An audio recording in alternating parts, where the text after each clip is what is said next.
The topics and opinions expressed in the following show are solely those of the host and their guests and not those of W4CY Radio, its employees, or affiliates. We make no recommendations or endorsements for radio show programs, services, or products mentioned on air or on our web.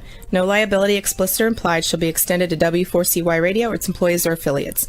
Any questions or comments should be directed to those show hosts. Thank you for choosing W4CY Radio.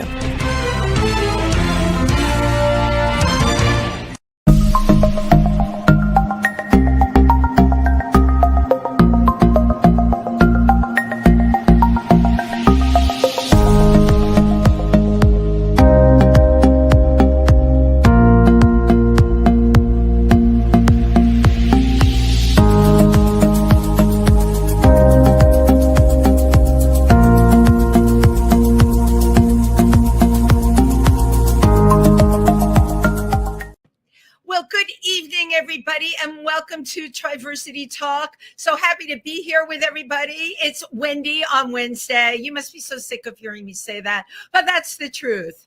So Triversity is going to be in Port Jervis this Sunday. We will have a table, and please stop by and see us at their fall festival. And I will actually be there helping to table, handing out literature, giving autographs. Just kidding about that. But if you are in the tri-state area, that's New York, New Jersey, and Pennsylvania, please stop in and visit us and just give a little hello. We are also having a rally in Milford, Pennsylvania on Sunday regarding the way things are at this point in the election. That's about as much as I can say.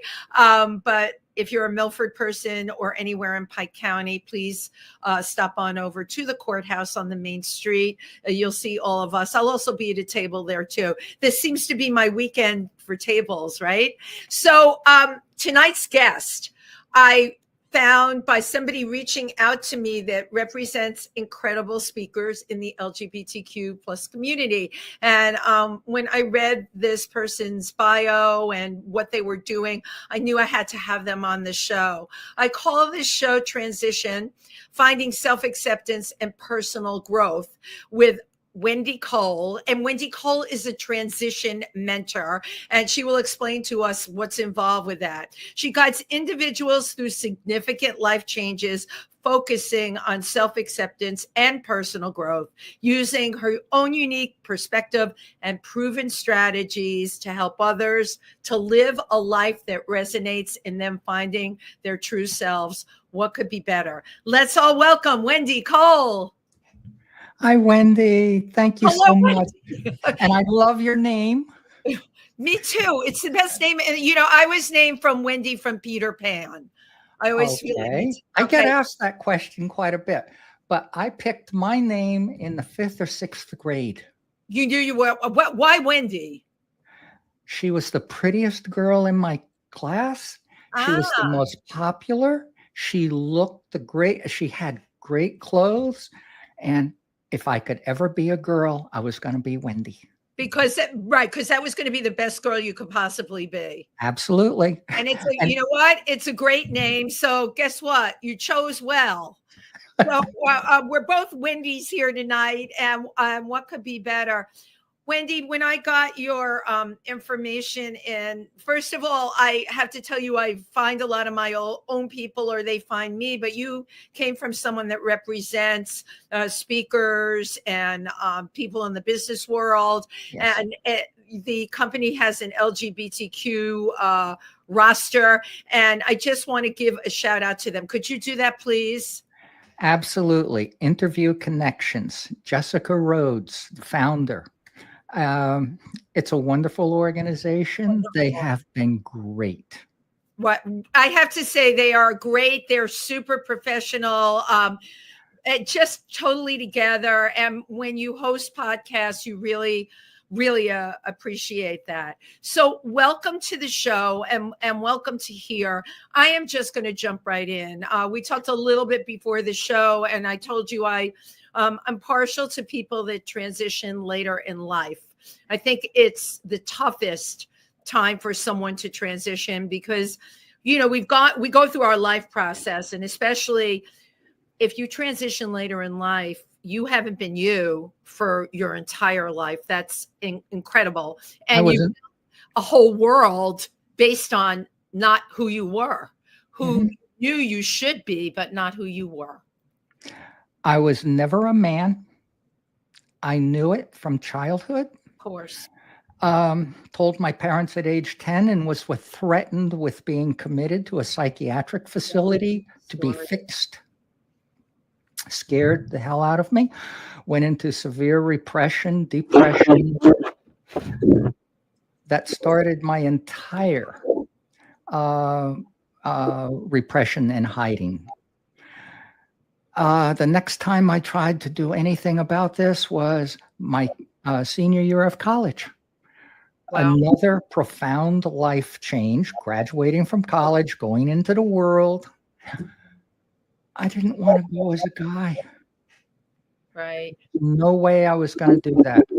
I want to ask you, what made you decide not to transition when you were in college? I've had more than a few people on the show that have, and the one thing that was very obvious, they were very in their late 20s, very comfortable in their own skin, right? Because Right.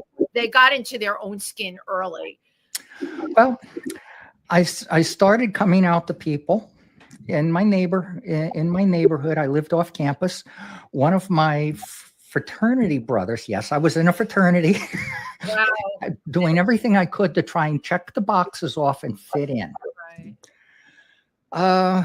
My entire life up to that point, I was told, boys experiment. He's too young to diagnose as transsexual, probably transvestite, but that just once he has a career, once he has once he has a wife, once he has a house and a family, he'll forget all about being a girl. I knew that was BS. Right. But I had to check off the boxes with my parents. Well, I want to say, were you rising to the occasion of the expectations of family? That's a very real thing. And well, also too, when you're born and the doctor declares you're a boy or you're a girl, that's when the socialization starts from the parents. And it just becomes more and more intense with extended family, the school systems. Everyone divides us into boys and girls. And I knew I belonged with them, but I had to go over there. No, I understand. One of my fraternity brothers knocked at my apartment door. I was working on a paper that day. I decided, okay, well, I haven't come out to anybody on campus at this point, and I don't really want to. It's an all men's college. That was my immersion theory. So I opened the door. I let him in. I said, now you know my secret. I was all dressed. Wow. I spent the day in my apartment, dressed, working on papers. Anyway, he looked at me and said, my God, you look better as a girl.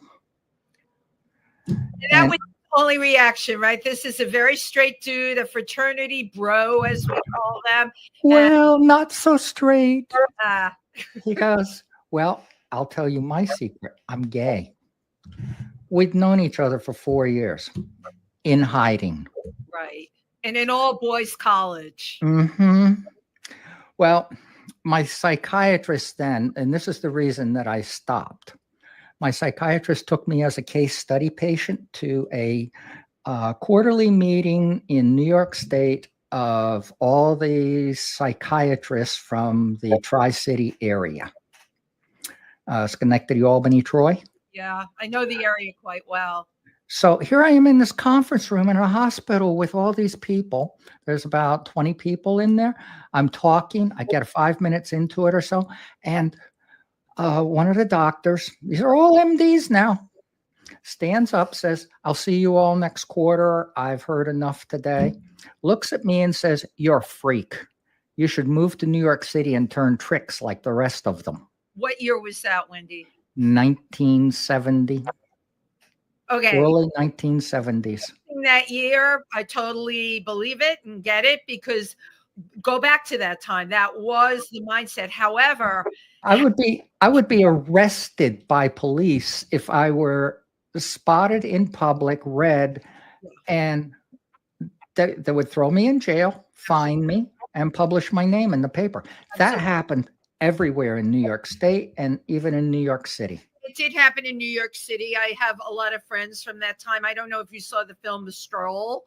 If you didn't see it, you should see it. And a couple of those girls that are still alive are friends of mine, and they talk about what it was like in the day, and you could be arrested. I just, your story, you telling me this, you were like put on display like somebody in the circus for these doctors to judge you, and just what a horrible thing to say. Well, it was after that I found out from my psychiatrist that this is a psychological condition with no treatment and no cure and nothing the medical community is going to do for you. Period. And that probably in your head was it. What could be done? Nothing could be done. Well, in those days, we also didn't have the internet. We didn't have all the information out there that we currently have today. I had no idea what was going on underground in places like New York City and San Francisco and all of that. So I just kept going. I just kept well, anyway, I just continued on with my research into it, looking into it, and I decided. In those days, I mean, I remember hearing where you and I are close in age. I remember hearing from my family about Christine Jorgensen, right? Oh, yes. My parents were all very worried about me. They were worried about me being gay, being like Christine, or anything like that. I have to ask, did you go to a Catholic college? Was it an all-boys Catholic college or just all boys? No, just boys. Just an all-boys college. Wow. And so that ended my attempt because, one, I realized I would never be part of society if I continued. Right. And that doctor was right. I would have to live underground in Manhattan or San Francisco and not be part of society. And I've talked. Not that I like this doctor, okay, but I know those days, and that was the truth. I mean, a number of my friends now who are legitimate performers, back in those days, to support themselves, they had to do the stroll. They had to walk the streets because you couldn't, and it's not amazing now getting hired, by the way. I have to put that in. Well, but not in 2015, I started. I had my first therapy appointment with Stephanie, my therapist. And at the end of that, see, Wendy, this is the first time in 45 years I talked with somebody for an hour and 15 minutes during an intake session about how I felt and who I am and what I am.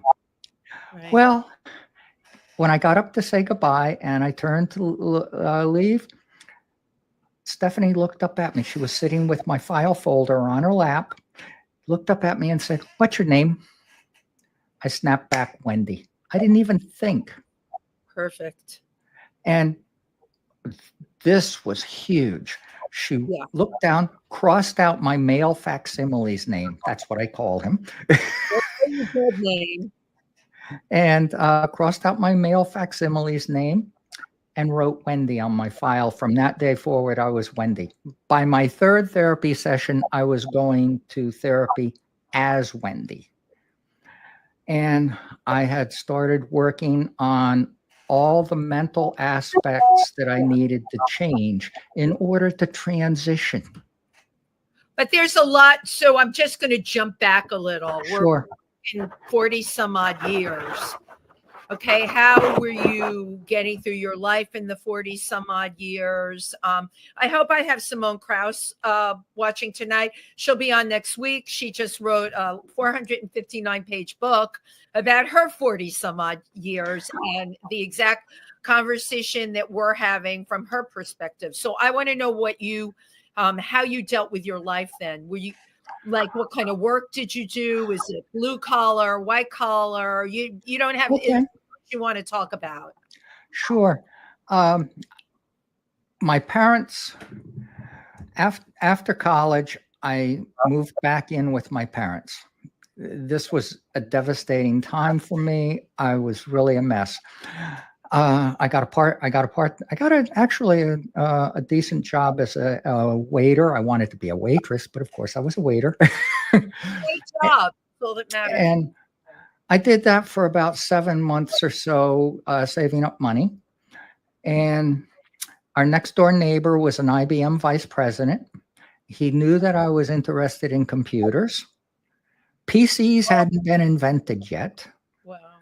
So he recommended Control Data Institute in Dallas, Texas, as a tech school to go to. They didn't teach computers in college unless you went to MIT or Stanford, someplace like that. So I decided I'm going to tech school. I'm getting into tech. I'm going to try that. Worst case, I can work like crazy because I realized the person who did all of the soundtrack for Clockwork Orange, Wendy Carlos, Yep. she transitioned. Absolutely know that. I absolutely know that story. And the difference between her and me, she had means, she had money. Right.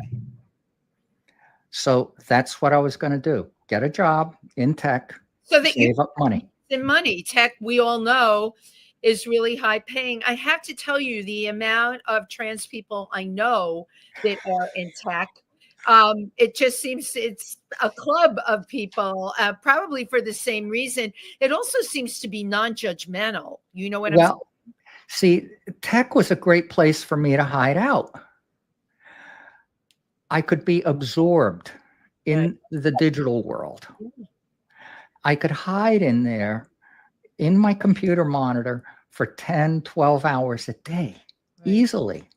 And it was a distraction. People like me need distractions, anything to keep the mind off of what's going on. Because this little voice in your head is always turning every day, telling you what you can't do, what you should be doing, and what's wrong with you. Right. That little voice is never that helpful. So I spent 40 years of total in tech. First 20, I worked for a corporation in Massachusetts, Digital Equipment Corporation. I started out as a technician. I went into project management. I managed large corporate projects. And then I did sales support work in Philadelphia. And I was transferred when digital was going out of business in the late 80s, early 90s. I was transferred to Philadelphia to their sales office. And I lived in Bucks County from 1989 until 2023. Wow. Not shabby Bucks County, by the way. That's, you really, I have to say, you were making, I know your life wasn't working for you. And I get the thing about the distractions because I have heard this before, but you were doing really the best you can. You were smart enough to know you needed to make money.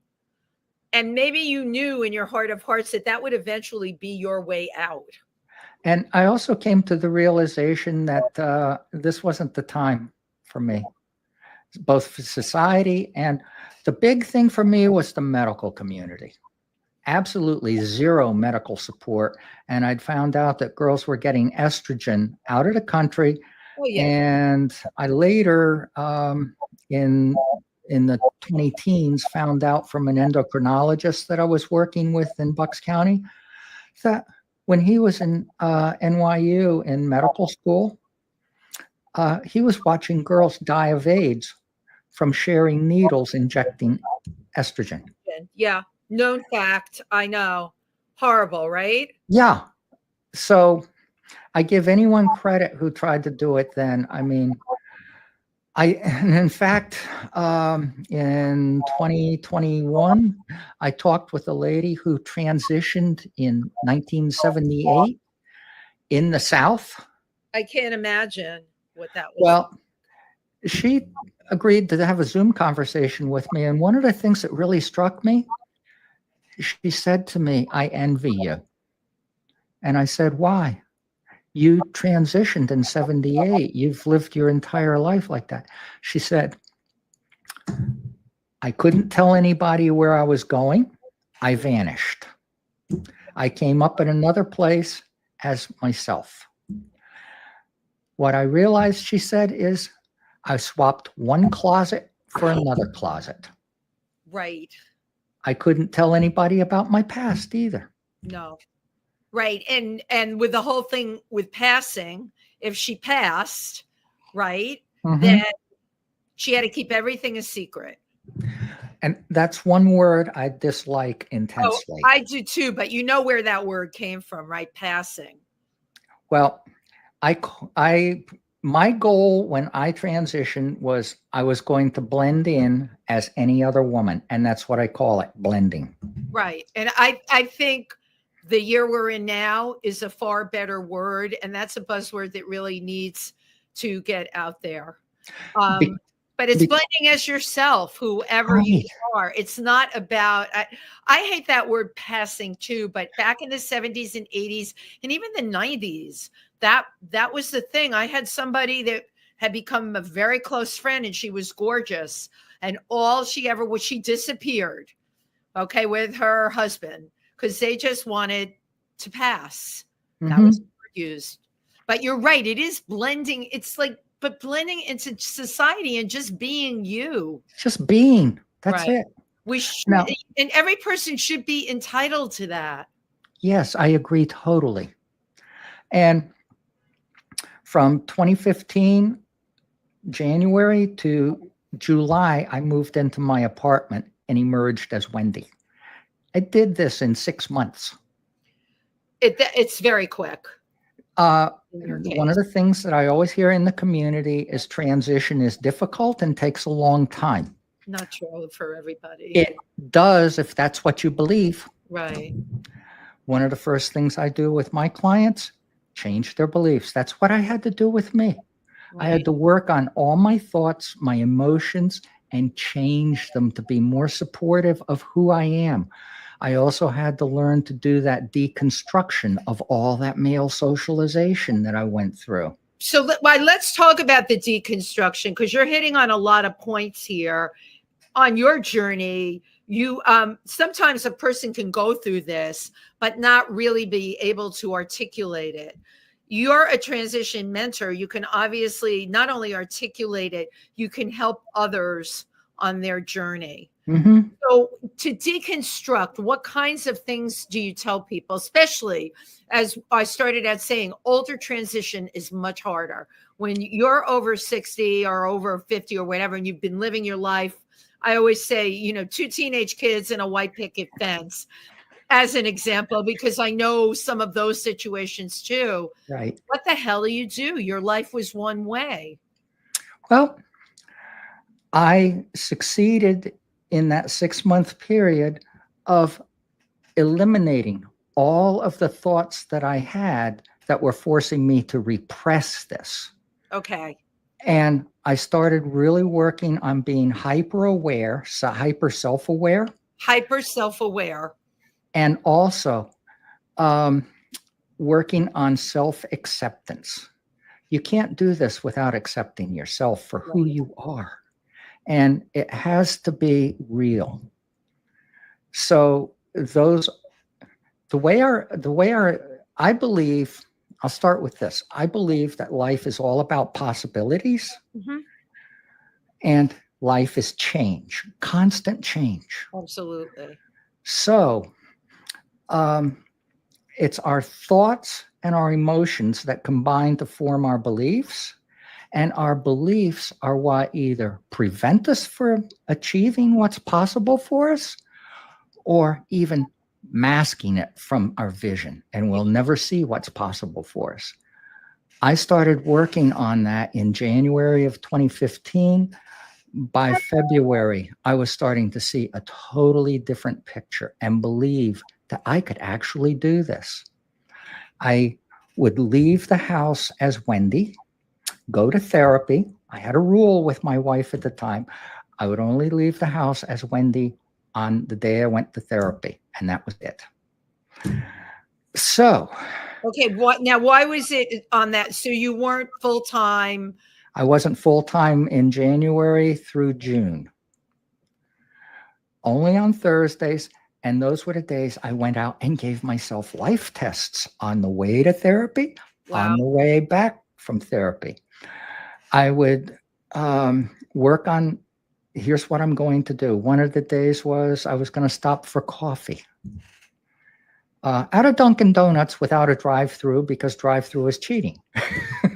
Oh my God, you're hilarious. That's true. Absolutely. So let's just start with a Dunkin' Donuts, right? That's where America loves coffee. We might as well, right? Let's take a test run on this. So I spent the week visioning what that would feel like. Not what I think, what it feels like. How would I feel being out, standing in line with all these people, wearing a dress, heels, a winter coat, carrying a purse, like any other woman going to work. Right. And I had told my therapist, I'm stopping for coffee. You want anything? She said, no, but I stopped to get coffee for me. So I pull into the parking lot. Now, I've been working on visioning this and working on my thoughts and emotions with this, and I couldn't unlock the car. I couldn't get out of the car. I sat there for 5 minutes. I started the car up. I drove to therapy. I walked into her office. I sat down and I said, Steph, I failed. I knew you were going to say that, right? And she immediately snapped back. No, you didn't. You'll do it when you're ready. Exactly. I thought about that the entire time during therapy, and I looked at her and I said, I'm going to be ready next week. Yeah. I'm doing this. Right. And she said, I know you are. So I left. The next week I did it. There was another week where she was going away for a conference or something. So I left like I normally would for therapy. I didn't say I wasn't going to therapy. That morning, I did a practice grocery shop. No, you know what? These are things no one ever talks about or thinks about. And if you're working with people as a transition mentor, you're bringing up like the everyday stuff that anybody goes through, right? But it's different when you're transitioning, because I've heard this.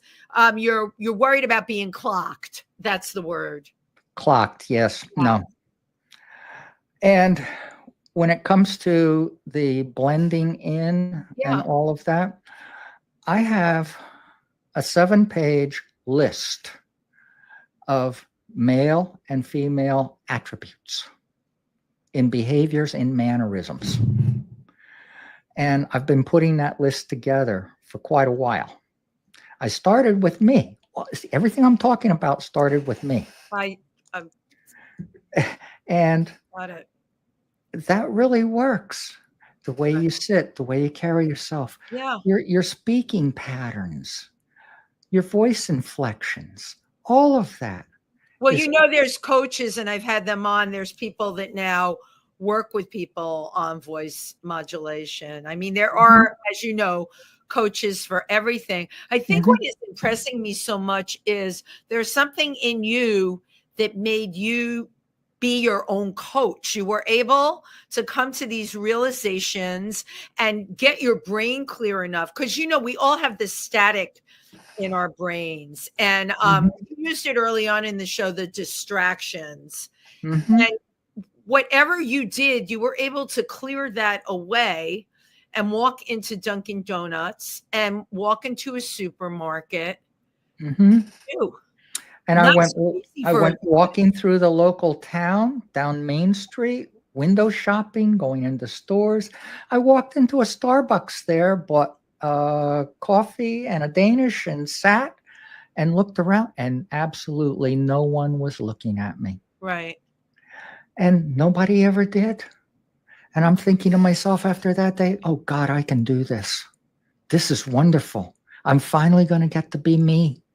And my question was, and I already know the answer to this, in those situations, what were you feeling inside? Oh, just total, complete joy, and a feeling of freedom was coming on. Wow. And that's the other thing. My wife at the time, in March of that year, when I announced that I was starting hormone replacement therapy, I was going to the Mazzoni Clinic in Philadelphia to start hormone replacement therapy there. March 4th, I was marching forth. Indeed.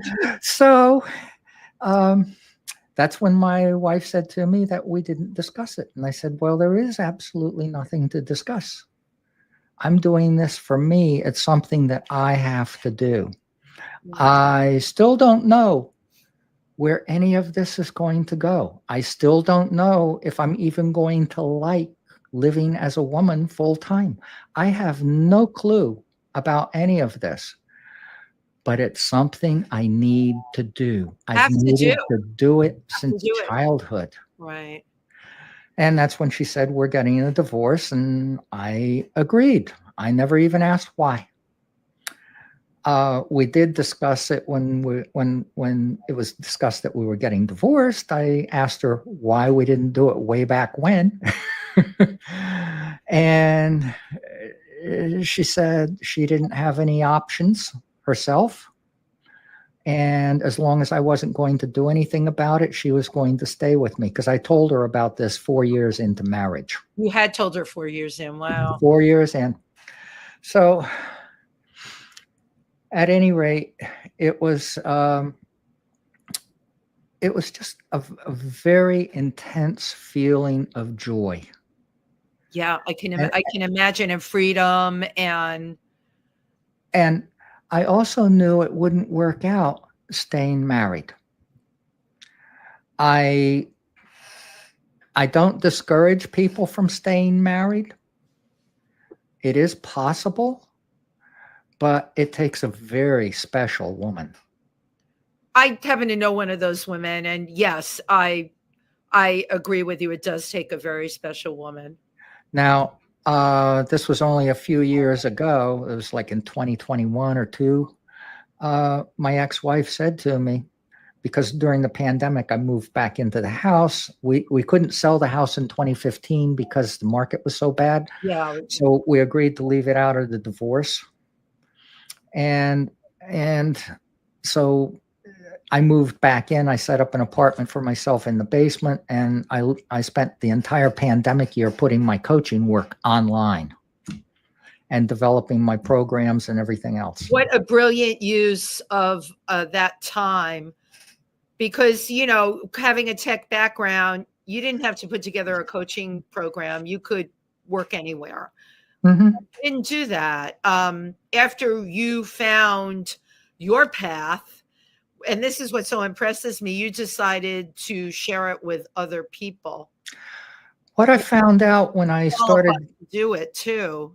When I started living full-time, Wendy, I moved to a little town in Pennsylvania called New Hope in Bucks County on the river across from Lambertville, New Jersey. Yep.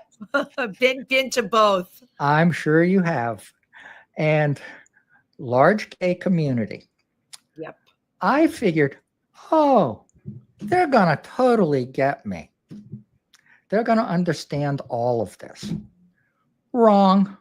Oh, Wendy, I could have told you that, because I didn't want to stop you, but when you said large gay community, gay male and lesbian, and in that range, right? You have trans, which isn't sometimes. And the transgender community is a spectrum of people of all different lifestyles and presentations. Right. Exactly. So when I got into town, and Chad and Jason left me flowers at my front door one night, and I went down the following day on a Sunday evening at about 9 o'clock when I saw that they got home, and introduced myself. And that's when I found out that there was a running bet in the neighborhood. Is she a cisgender woman, or is she a cross-dresser who moved into town? Right. And I said, neither. I was born transgender. That's how I frame it. Right. I was born transgender. I am now living full-time as a woman. I identify as female. I am legally changing my name, my identity, my gender, and I don't know where, I don't know when, but I'm having surgery because I have to repair my birth defect. Oh, that's the first time I ever heard anybody say that. I like that, Wendy. Well, that's what I considered it, even as a child. Is I would because- go to bed at night as a child, Oh, 5, 6 years old, praying to wake up in the morning with that gone that it wouldn't and be there. dresses in my closet. Right. That it just wouldn't be there. I So think what's so important about what you're saying, what people need to know, and I have to all the time explain these things to people, that it's here. It's not the biological appendage or the thing that's hanging off of any of us. It's what is in here. It's two things are between the ears. Right. Gender identity. Yes.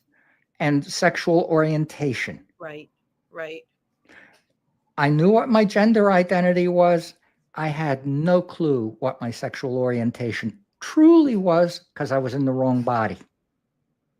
Okay, so that's an interesting thing. That's the first time I heard, because people always say, well, you were this before, you're still staying with your partner. Does that make you were male looking before, now you transition, you're female, you're still with the woman that you had married as identifying, well, not identifying, but reading male. Does that make you a lesbian? People ask these questions all the time. It's This is what confuses people. Right, because one of the things is when the doctor says it's a boy or a girl, it's based on sex. Yes. The organ between the legs. It's based on the organ. It. And that has nothing to do with gender. Absolutely. And I just knew I wasn't gay.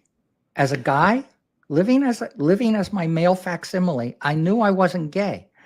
And in fact, and this used to freak out my gay friends, because I would say to them, I used to think it was gross being with a guy. I couldn't imagine that as a guy. But so here I am in New Hope. I'm talking with these two guys. I was explaining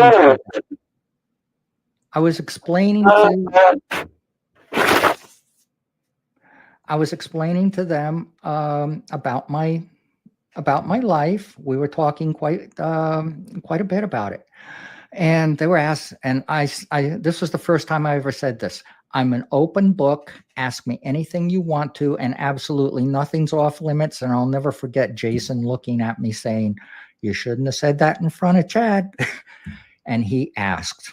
Yeah. We had a great conversation from 9 p.m. till 3:30 on a Monday morning. Wow. I left there mind blown. There was the Raven in New Hope. Yeah. I loved going there from about 3 or 4 in the afternoon till about 6 or 7 in the evening and talking with all the guys. I made up my mind I wasn't going to be ignored. And I wanted them to know that there is a whole spectrum out there in the transgender community. I'm part of it. Yeah. But I would start, especially with the married guys. Yeah. I would say, you knew at an early age. Yep. You repressed it. Yep. You had a career. Yep.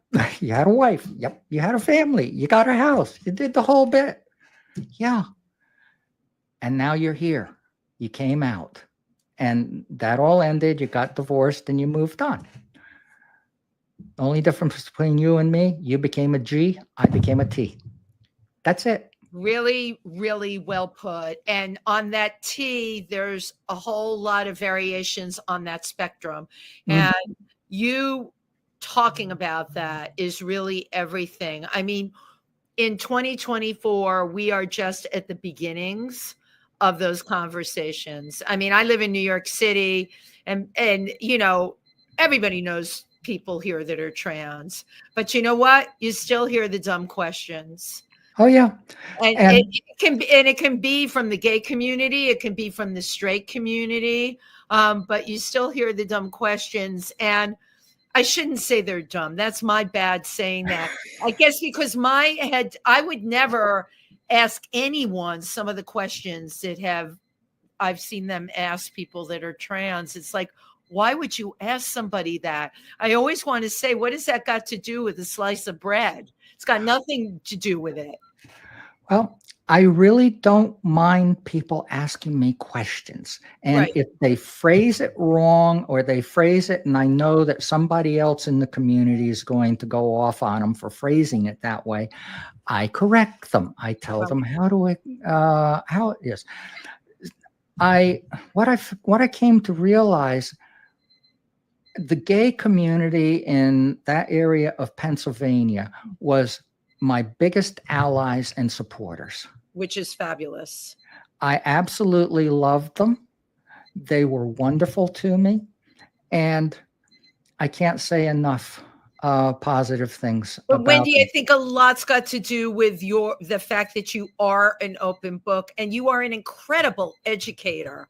You really are. Some people were meant to do that. You're an incredible educator.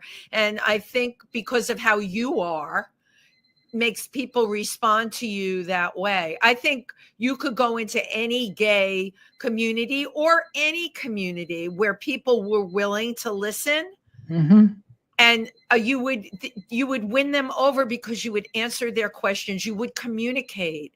And when we talk about a lot of the things surrounded by trans, especially in the country, and the amount of anti-trans, when these anti-trans bills are so horrific, I say to myself, why would anyone think about doing that to another human being? Right. Why would they deny someone their hormones? What a horrible thing to do. Well, in 2023, I decided that my mission and legacy in my life is going to be doing everything I can to humanize being born transgender for the rest of society while I help people. How did you become you're an empath? How did that happen? Is this just in you? It didn't used to be. I don't think it was, or maybe it was just innate. And because of my birth situation, I was just repressing everything. But transition has been wonderful for me. Right. Mentally, emotionally, and physically. Physically, before I transitioned, I hated myself. I didn't take care of myself. I didn't care what I looked like. I didn't care how I dressed. None of that mattered to me. It really didn't.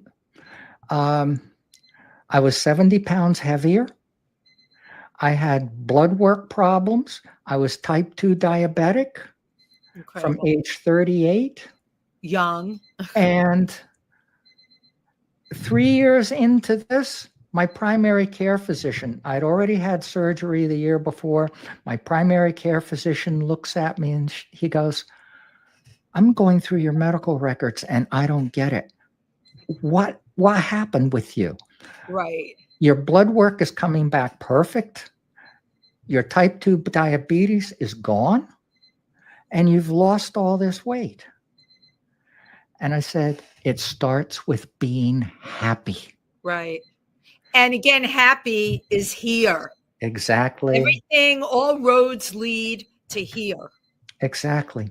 Yeah. And so I got, from my very beginning in 2015, I got very much into law of attraction.